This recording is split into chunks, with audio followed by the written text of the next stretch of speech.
mensyukuri segala nikmat yang telah diberikan. Bapak-bapak, ibu-ibu yang semoga dirahmati oleh Allah, kajian kita pada malam hari ini masih bertemakan tentang fikih thaharah atau fikih bersuci. Setelah kemarin kita membahas tentang kaifiyatul wudu, tentang tata cara berwudu atau sifat wudu Nabi, sifat wudu Nabi. Sekarang kita masuk ke bab berikutnya, cara menghilangkan hadas besar, yaitu dengan melakukan ghusl janabah atau mandi janabah. Yang pertama kita mulai dengan definisi. Apa sih yang dimaksud dengan ghusl atau mandi, dan apa juga yang dimaksud dengan janabah? Kalau kita lihat secara bahasa, al-ghuslu yang diartikan mandi itu adalah takmimul ma' ilal badan. Mandi itu secara bahasa artinya meratakan air ke seluruh tubuh. Adapun ketika istilah ini dipinjam dalam fikih Islam, maka para ulama fikih memberikan definisi. Yang dimaksud dengan mandi janabah itu adalah istiqmalu ma'in tahur fi jami'il badan ala wajhil mahsus bi syurutin wa arkanin. Memakai air yang suci dan mensucikan pada seluruh tubuh dengan tata cara tertentu, dengan syarat-syarat dan rukun-rukunnya. Jadi air yang digunakan tidak sembarang air, tetapi air yang suci dan mensucikan, karena memang tujuan penggunaan air ini adalah untuk mengangkat status hadasnya. Kalau wudu terangkat status hadas kecilnya, nanti kalau dengan mandi terangkat status hadas besarnya. Kemudian tidak sembarang mandi, tidak sembarang cara, tetapi ada syarat-syarat dan rukun-rukunnya. Masih ingat perbedaan syarat dan rukun? Syarat itu perkara yang harus dipenuhi sebelum melakukan. Tapi kalau rukun itu perkara yang ada ketika dilakukan. Kemudian adapun makna janabah itu secara bahasa maknanya adalah ba'uda, yang artinya jauh, karena seseorang ketika belum mandi janabah dia dijauhkan dari beberapa perkara, khususnya perkara-perkara tentang ibadah. Baik, ini definisi tentang yang dimaksud dengan mandi janabah. Kemudian ada sedikit tambahan definisi yang disampaikan oleh Al-Imam An-Nawawi dalam kitab Al-Majmu' Syarhul Muhaddab. Beliau mengatakan tutlaqul janabah fi syar' alaman anzalmani wa alaman jamaah wa sumya jubban annahu yajtanibu shalah wal masjid wal qiraah wa yataba'adu anha. Janabah menurut syar'i atau menurut syariat dikaitkan dengan seseorang yang keluar mani atau melakukan hubungan suami istri. Disebut bahwa seseorang itu junub karena dia menjauhi sholat, menjauhi masjid, dan membaca Al-Quran, serta dijauhkan atas hal-hal tersebut. Nah, kalau di masyarakat kita mungkin menyebut mandi janabah itu agak ribet. Akhirnya kemudian muncul istilah mandi wajib. Kalau orang Jakarta nyebutnya mandi gajah. Orang Jakarta nyebutnya mandi gajah. Kenapa? Gajah gede. Ketika mandi gajah itu termasuk yang binatang nyemplung semuanya basah. Ya. Dan ini bukan separuh mandi, karena tujuan melaksanakan mandi janabah itu adalah sifatnya ta'abbudi dan bertujuan untuk mengangkat status hadas besar. Ini definisi atau pengertian dari mandi janabah. Kemudian yang kedua, kapan kita diwajibkan untuk melakukan mandi janabah?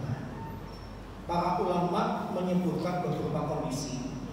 Yang pertama adalah disebabkan khurujul mani, disebabkan karena keluarnya mani. Dalilnya adalah suatu ketika Rasulullah SAW pernah bersabda, innamal ma'u minal ma'.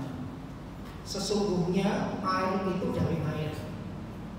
Tetapi memahami kalimat ini tidak cukup dengan pengertian bahasa. Para ulama memahami kalimat ini adalah air yang pertama itu maksudnya mandi, air yang kedua itu maksudnya mani.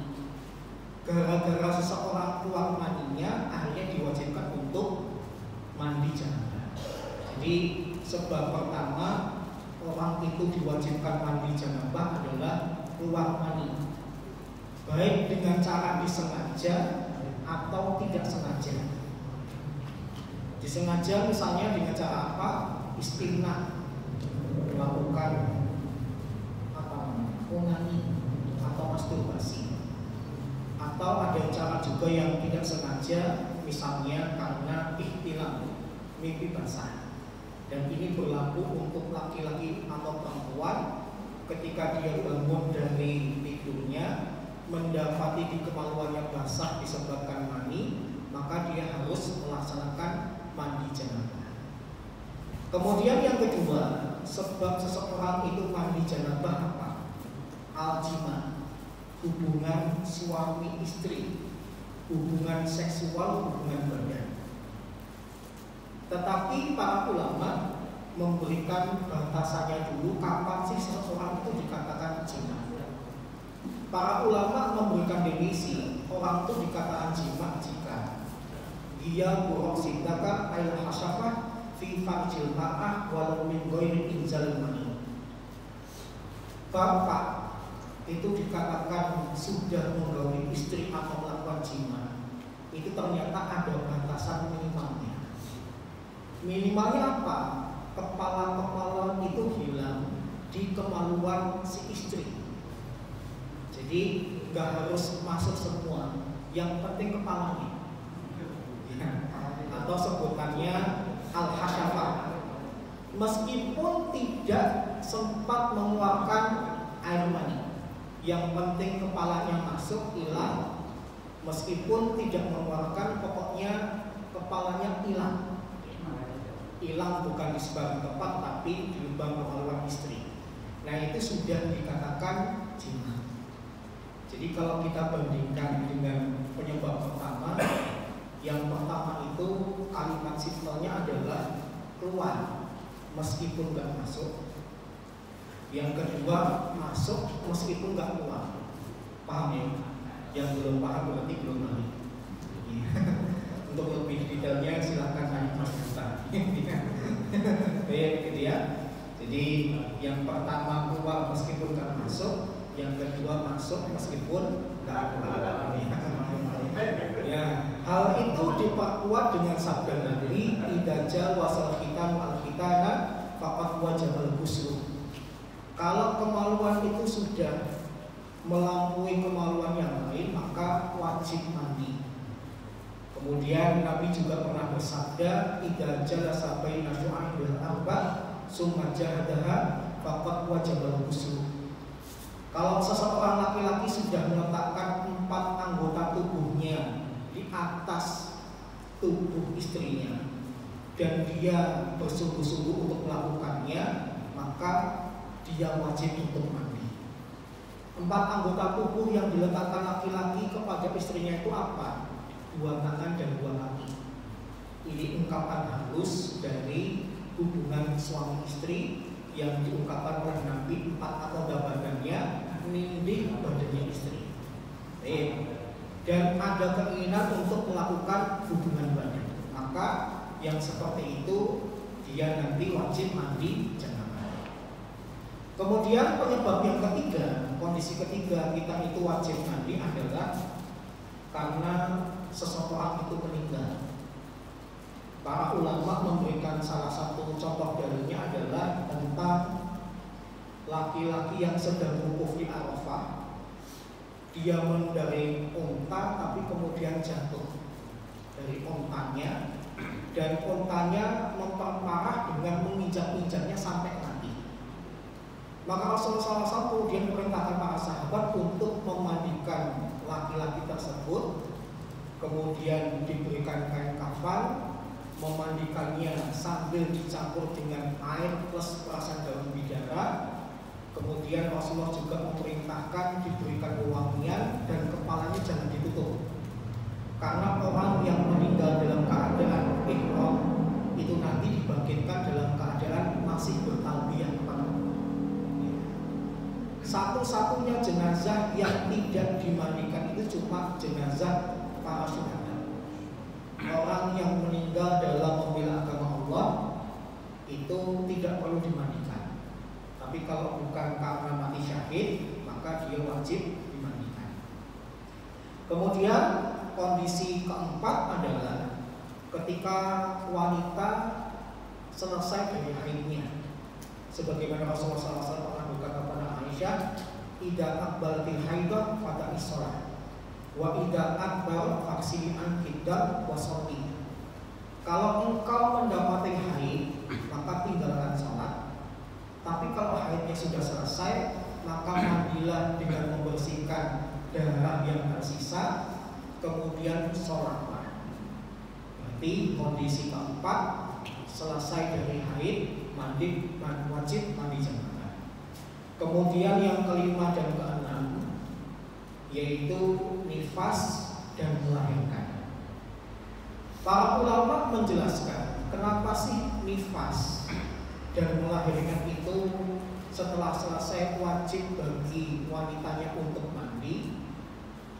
Kata Al-Imam An-Nawawi Al-Bantani di dalam kitab beliau Nihayatus Zain, beliau mengatakan karena bayi itu kan asalnya dari sperma, dari najis, maka ketika perempuan itu melahirkan secara normal maupun dengan sesar, janinnya hidup atau matikah, dia wajib untuk mandi. Paham ya? Jadi karena melahirkan atau karena dia mengalami nifas, kalau dia kemudian ingin sholat, mandi janabah dulu. Baik, itu beberapa kondisi yang diwajibkan bagi kita untuk mandi janabah. Yang pertama tadi apa Pak? Bapak wajib mandi karena keluar mani. Yang kedua, hubungan badan. Yang ketiga, karena ada orang yang meninggal di antara kita kecuali matinya mati syahid. Yang keempat, wanita selesai dari haidnya. Yang kelima dan keenam kaitannya dengan nifas dan melahirkan. Baik. Kemudian kalau seseorang muslim atau muslimah belum mandi janabah, apa yang terhalang bagi dia untuk dilakukan? Yang pertama, para ulama sepakat orang kalau masih junub, statusnya masih dikatakan berhadas besar, maka dia tidak boleh melaksanakan sholat. Dalilnya adalah lantuk baru sholatun budur kubur. Tidak akan diterima sholat tanpa bersuci terlebih dahulu. Dan di antara cara bersuci adalah dengan mandi janabah ketika dia berhadas besar. Yang kedua, diperselisihkan. Ada yang mengatakan kondisi kedua kalau belum mandi janabah, dia tidak boleh sujud tilawah dan sujud syukur.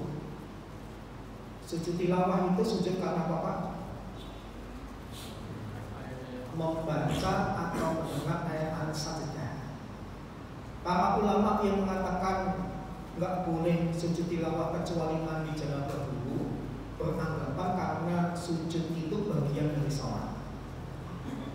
Tapi para ulama yang mengatakan mau sujud tilawah, mau sujud, nggak harus mandi janabah dulu dengan alasan yang namanya sholat itu bukan cuma sujud, harus dari takbiratul ihram sampai sana.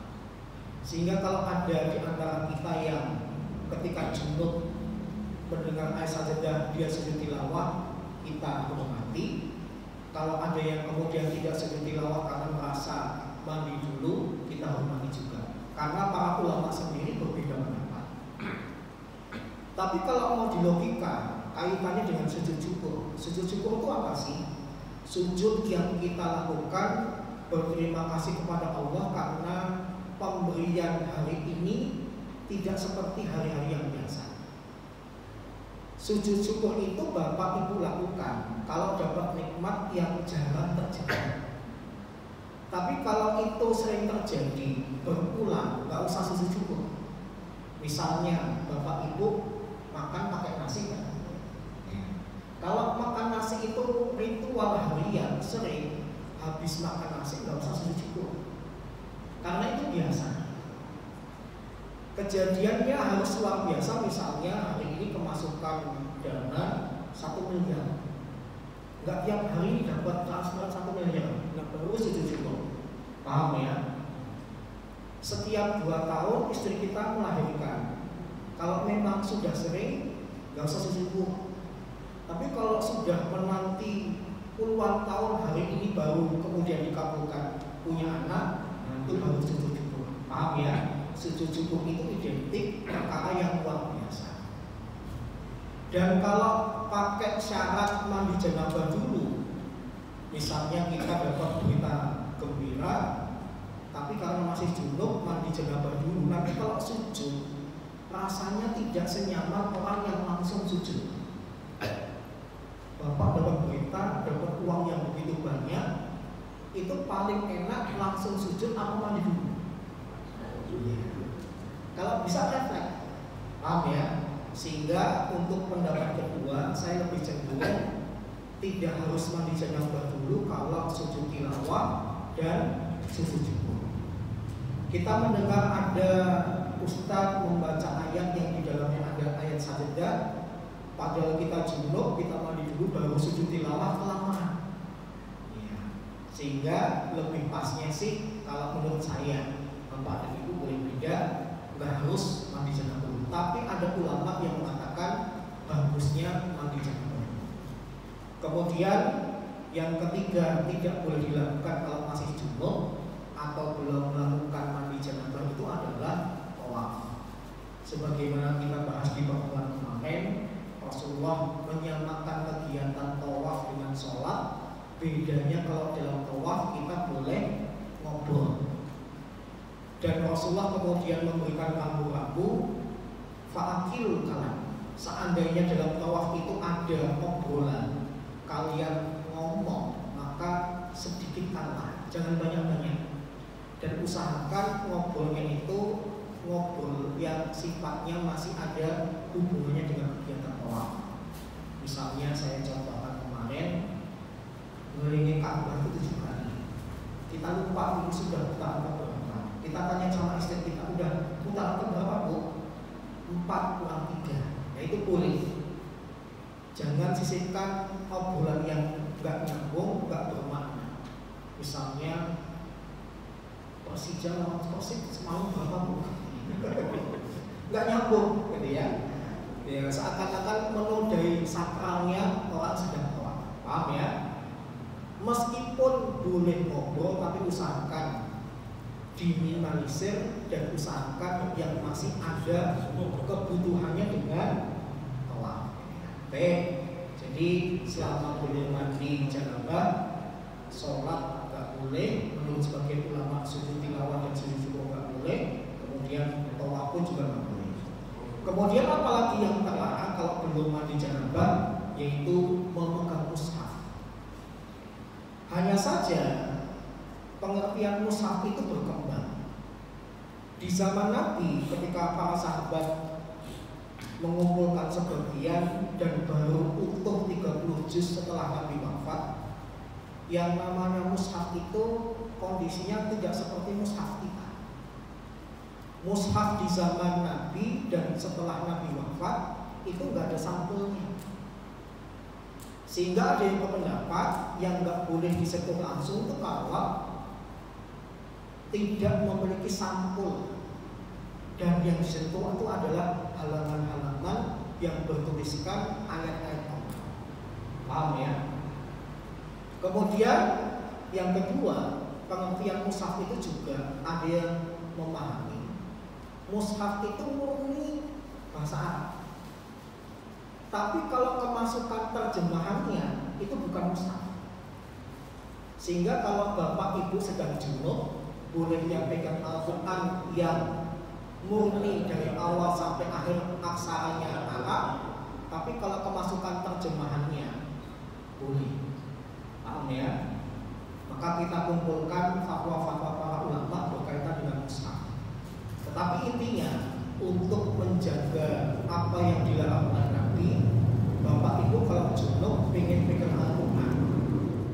Jadi dalam keadaan ingin membersihkan meja, kok di atas mejanya ada Quran, pakai perantara. Apakah pakai sarung tangan, sapu tangan, tisu dan sebagainya, kemudian kita pindah. Intinya kita tidak ingin menyentuh Al-Quran secara langsung karena kita sedang jual. Paham ya? Saya paham pengertian mushaf itu berkembang dan berbeda-beda, tetapi lebih amannya meskipun Al-Quran ini sudah ada sampulnya, kalaupun tertempel najis di sampulnya bukan bagian dalamnya, tetapi untuk kehati-hatian kalau lagi junub pegang Al-Quran itu dengan perantara. Kemudian yang selanjutnya nggak boleh apa lagi, yaitu tidak boleh untuk melafalkan ayat Al-Quran dan masuk ke masjid. Nah, untuk melafalkan ayat Al-Quran, para ulama memberikan rukhsah kepada para pengajar di tahfidzul Quran. Karena kalau dalam keadaan junub ustadzahnya libur, yang kasihan anak-anaknya.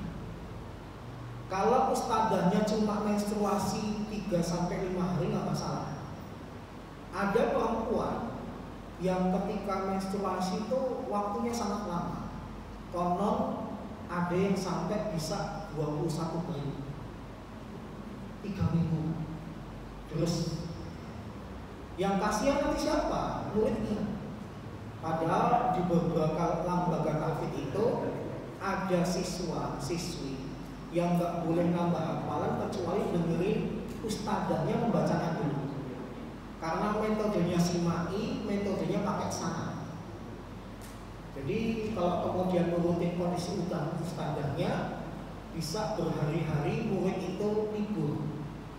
Nah, para ulama modern kemudian memberikan rukhsah. Nah, untuk ustadzah kondisi seperti ini, dia boleh melantunkan ayat Al-Quran karena kondisinya darurat. Tapi diutamakan dia nggak memegang Al-Quran secara langsung. Tapi kalau melantunkan diperbolehkan karena ada sebab tertentu. Dan yang terakhir adalah karena belum mandi janabah, dia berhalang untuk masuk ke masjid. Kecuali Allah sendiri mengatakan kecuali hanya sekedar lewat. Makanya masjid itu bagus kalau ada tulisan wilayah suci, di luarnya bukan wilayah suci. Nah, pertanyaannya, mohon maaf kalau kita masuk ke masjid ini, itu kan ada landasannya dulu ya. Setelah melepas sandal ada landasannya dulu sebelum masuk ke masjid. Nah, itu wilayah suci.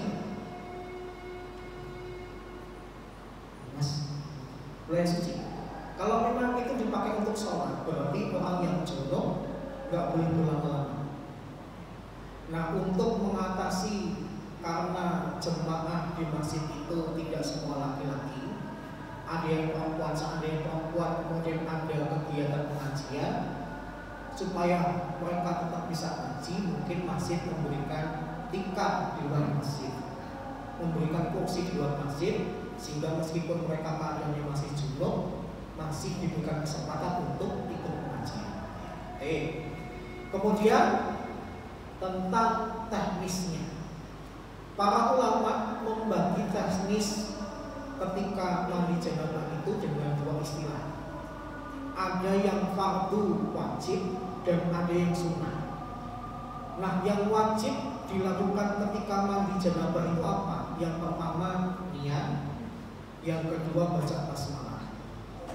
Nah, bagi yang niatnya dilafalkan dan basmalahnya juga dilantunkan, mohon maaf, ingat kalau di kamar mandi dilarang menyebut lafzul jalalah, dilarang menyebut nama Allah, maka bisa kita baca di dalam hati.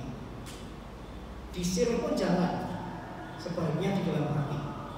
Terserah bapak ibu pakai lafal tertentu atau tidak pakai lafal, yang penting niat itu di dalam hati, yang penting sama-sama ada niatnya, sah.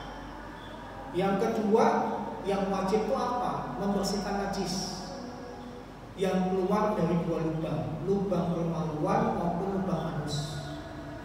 Karena kenapa lubang anus? Karena mani itu ketika keluar berpotensi untuk netes dan bahkan tetesannya sampai ke belakang.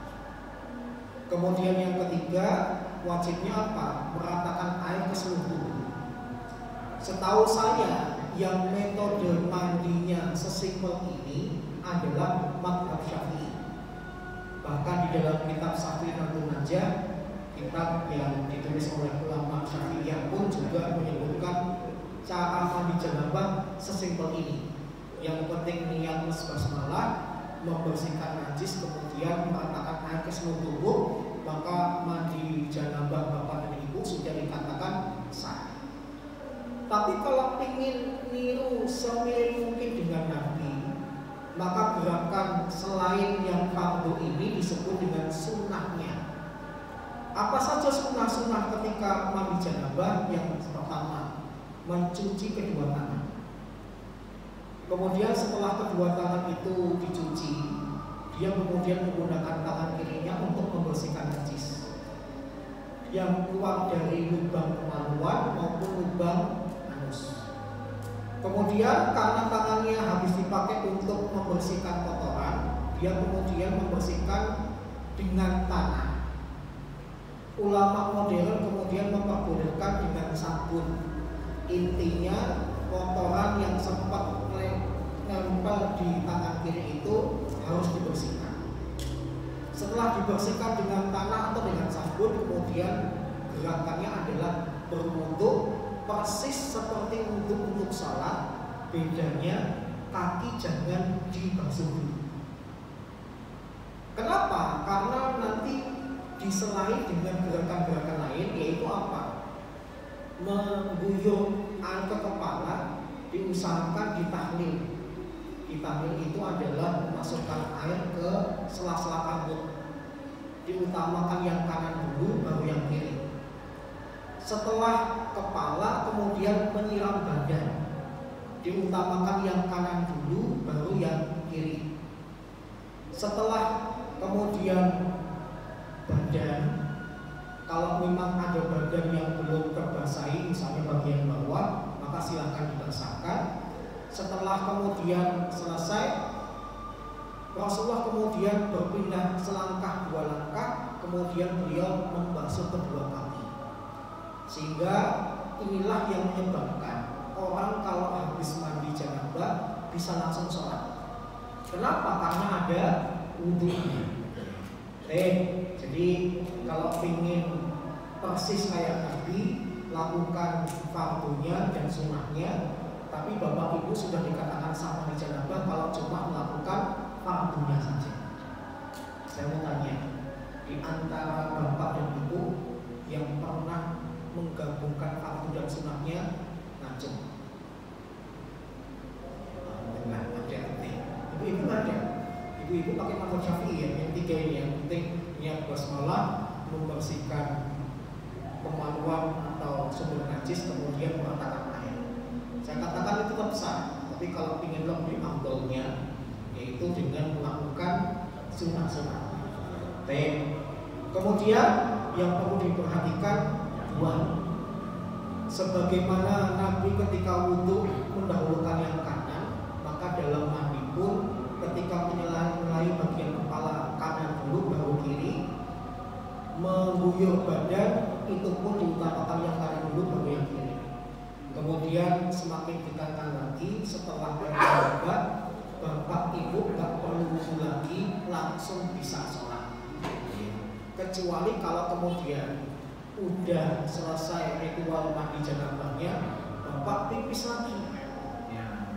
Bapak kemudian wudhu lagi ya karena mengeluarkan najis lagi, atau bapak kentut. Nah, itulah yang menyebabkan bapak dan ibu wudhu lagi. Tapi kalau tidak terjadi apa-apa, tidak mengeluarkan najis, tidak kentut, maka tidak usah wudhu lagi.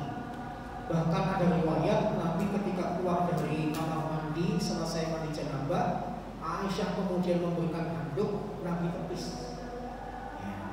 Karena Nabi itu tidak suka air wudhu yang dikeringkan.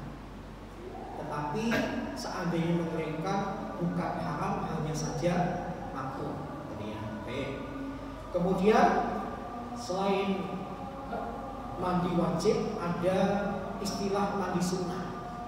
Bapak Ibu juga disunahkan dalam kondisi-kondisi ini yang seandainya dilakukan maka kita dapat bonus pahala. Yang pertama apa? Mandi pada hari Jumat. Ghusl Jum'ah wajibun ala kulli muhtalim. Mandi pada hari Jumat itu wajib bagi orang yang sudah mimpi basah. Perkataan Nabi ini ada yang menafsirkan semalas-malasnya Bapak Ibu mandi setidaknya sepekan sekali dan mandinya pada hari Jumat. Paham ya? Berarti ada potensi untuk malas mandi. Tapi separah-parahnya Bapak dan Ibu nggak mandi, jangan lebih dari sepekan sekali. Dan kalau bisa ketika mandi dipaskan pada hari Jumat. Kemudian yang kedua, ketika Bapak Ibu sedang ihram mau melaksanakan umrah atau haji, maka disunahkan untuk mandi. Bahkan bukan cuma mandi, nanti kemudian pakai parfum dan sebagainya, itu lebih baik. Kemudian yang ketiga, disunahkan mandi ketika Bapak dan Ibu akan memasuki kota Mekah. Berdasarkan riwayat dari Abdullah bin Umar, ketika akan masuk kota Mekah berhenti dulu di daerah namanya Titua. Beliau mampir di situ, sholat subuh di situ, kemudian mandi, baru ke Mekah. Beliau ditanya, kok kamu mandinya di Titua? Dia mengatakan karena Rasulullah SAW belum pernah kulihat melakukan demikian. Kemudian yang keempat nih, ketika hendak mengulangi jimat. Hadisnya sebenarnya berkata, kalau Bapak ingin ronde berikutnya, sebelum masuk ke ronde berikutnya itu wudu. Tapi para ulama mengatakan kalau wudu saja ditekankan, apalagi mandi janabah. Sehingga Syekh Utsaimin kemudian memberikan keterangan, kalau Bapak ingin mengulangi kegiatan hubungan badan dengan istri, tingkatan pertama adalah mandi janabah. Tingkatan kedua cuma wudu. Dan tingkatan terendah adalah enggak mandi, enggak wudu. Bapak pengen mengulangi tapi enggak mandi dulu, enggak wudu dulu, enggak bisa. Cuma dalam kegiatan menggauli istri enggak ada tambahan pahala. Paham ya? Bahkan bagi yang pernah melakukan itu lebih fresh. Nanti bisa diberikan. Kemudian yang kelima, setelah Bapak memandikan jenazah, nah kalau Bapak ngikutin memandikan jenazah, setelah memandikan jenazah Bapak Ibu wajib mandi. Tapi kalau bagiannya cuma mikul jenazah, Bapak cuma berwudu. Paham ya? Ya di logika gampang, karena ketika memandikan berpotensi kena najisnya jenazah, tapi kalau mikul nggak berpotensi untuk kena najisnya jenazah. Kemudian yang keenam, setelah kubur mayat musyrik atau orang kafir. Dalilnya adalah ketika Ali bin Abi Thalib memberitahukan kepada Nabi, Rasulullah, bapakku meninggal. Bapaknya Ali berarti pamannya Nabi, Abu Thalib meninggal. Rasulullah kemudian memerintahkan urus jenazahnya, kuburkan jenazahnya. Setelah diurus jenazahnya dan dikuburkan jenazahnya oleh Ali bin Abi Thalib, Ali kembali kepada Nabi. Nabi memerintahkan sekarang mandi. Jadi intinya memandikan orang muslim maupun orang kafir disunahkan untuk mandi. Kemudian yang ketujuh, khusus untuk perempuan, setiap kali kalau dia mengalami istihadah, maka setiap kali akan sholat dia mandi. Nggak cukup dengan wudu, tapi wanita yang mengalami istihadah, darah karena penyakit bukan darah haid, dia harus mandi terlebih dahulu. Kemudian yang ke-8, ketika seseorang itu siuman dari pingsan. Kalau ini dalilnya dialami oleh Nabi. Nabi ketika akan wafat itu pernah pingsan beberapa kali, dan setiap kali beliau bangun dari pingsan minta dibawakan air, kemudian beliau bukan cuma berwudu tapi mandi. Pernah setelah mandi kemudian berdiri, beliau pingsan lagi. Tetapi intinya adalah Nabi memberikan pelajaran kalau siuman dari pingsan mandi. Kemudian yang ke-9, diperselisihkan habis berbekal. Saya menyarankan kalau bapak ibu habis berbekam, tanya dulu kepada ahli bekamnya. Habis ini saya boleh mandi nggak? Kalau bekamnya ringan, kena air nggak masalah, silahkan mandi. Tapi kalau kemudian ahli bekamnya mengatakan, wah ini bekamnya tadi berat, darah yang keluar cukup banyak, nggak boleh kena air dulu, maka bisa disiasati nanti ketika akan sholat cukup dengan tayamum. Kemudian ada riwayat salah seorang sahabat ketika masuk Islam diperintahkan untuk mandi. Kemudian Rasulullah ketika akan sholat Idul Fitri maupun Idul Adha beliau mandi terlebih dahulu. Bahkan ada juga riwayat nanti ketika hari Arafah beliau mandi terlebih dahulu. Tapi sekali lagi kondisi yang 12 ini dikatakan bukan mandi wajib tetapi mandi sunnah. Seandainya bapak terlupa, bapak tidak melakukan, tidak mengapa. Terakhir saya carikan tadi YouTube. Tata cara mandi. Pertama, baca bismillah masuk tangan. Kedua, tuangkan air cuci kedua tangan. Ketiga, yang pertama ketika kita akan masuk kamar mandi mencapai bismillah, doa. Kemudian yang kedua kita mengambil air, nyuci tangan kita. Setelah cuci tangan kita gunakan tangan kiri kita untuk membersihkan tempat keluarnya najis, yaitu lubang kemaluan dan lubang dubur. Kemudian dibersihkan. Kalau Nabi mencontohkan dengan digosokkan ke tanah, ulama modern memperbolehkan dengan sabun.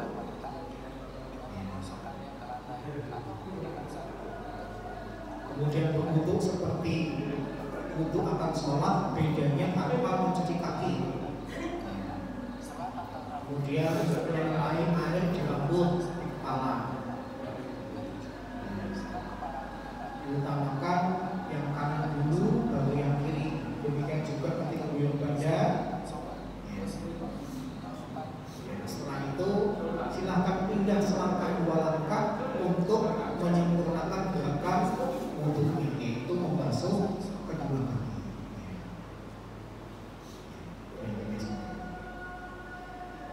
Dalil tentang tata cara mandi janabah Nabi itu cuma dari 2 istri, Maimunah dan Aisyah. Sehingga para ulama metodenya dikumpulkan, riwayat Maimunah bagaimana, riwayat Aisyah bagaimana, sehingga tersusunlah metodenya dan urutannya seperti ini. Baik, sisa waktu ada pertanyaan mungkin dari Bapak dan Ibu, saya persilakan. Jawab.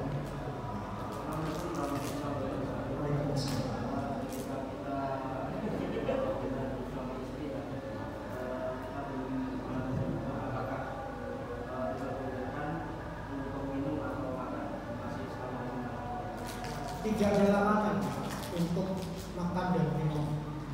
Saya memang sempat membaca beberapa literatur yang mengatakan makruh, tetapi dalilnya tidak kuat, sehingga tidak dilarang kalau habis berhubungan badan mau makan mau minum itu silakan. Saya cuma membenarkan dari segi medis, kalau habis hubungan badan makan dan minum itu nanti bisa bikin ngedrop tubuh. Dari segi medisnya mungkin iya, tapi kalau dari segi dalil agamanya kurang kuat yang mengatakan habis hubungan badan jangan makan dan minum. Wallahu a'lam.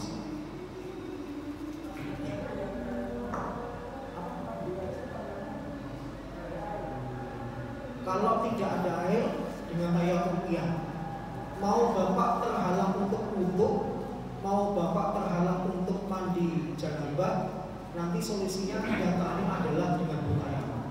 Insya Allah di pertemuan berikutnya kita bicara tentang tayamum.